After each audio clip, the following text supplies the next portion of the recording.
What in the world was she thinking? Oh, Sarah. You've really done it this time. Now that's not to say the days of our lives heroine is in the wrong here, but she and Xander just got married and she's already walked out on him. And over what? In the grand scheme of things Xander has done, sleeping with Nicole and telling everyone at her and Eric's anniversary party is pretty low on the totem pole of bad behavior, even if he did do it for a cool million from Sami. Plus, that was so long ago, Eric and Nicole have, if not forgiven, moved on. More, Raven Bowens shows off her summer vacation. Heck, Sarah finding out when she did was the perfect timing for the former couple to have a long overdue heart-to-heart about how they both screwed up their marriage. We have a feeling this will end up working out great for those two. Jada and Rafe might not be so happy, though. Look, we get it, Sarah's had a lot to work through as she's learned what, or should that be who? Xander was up to while she was gone. Finding out that Xander was still hiding things before they were married is upsetting. But to all of a sudden become horrified by your husband, who you married knowing full well he's a reformed killer, because he broke up a broken marriage. That seems a bit much. Sarah informed Xander that she was his wife, not his conscience.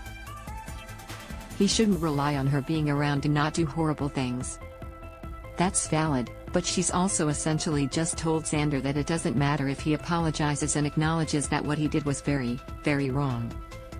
Suddenly Gwen could be looking a lot more appealing to Xander than his own wife. Credit, Jill Johnson/JPI. He will never be able to escape his past. He'll never be able to be a better person than the man he was. So what does it matter if he bothers with his conscience or not? That's the same thing Gwen keeps bumping up against. It's what prompts her, over and over again, to essentially say, you know what? If all you see is a monster, then a monster is what you'll get. And it's a big reason why she lashed out and told Abigail she killed her grandmother after having her wedding publicly derailed. Gwen just apologized for her own behavior after the wedding at the Horton house.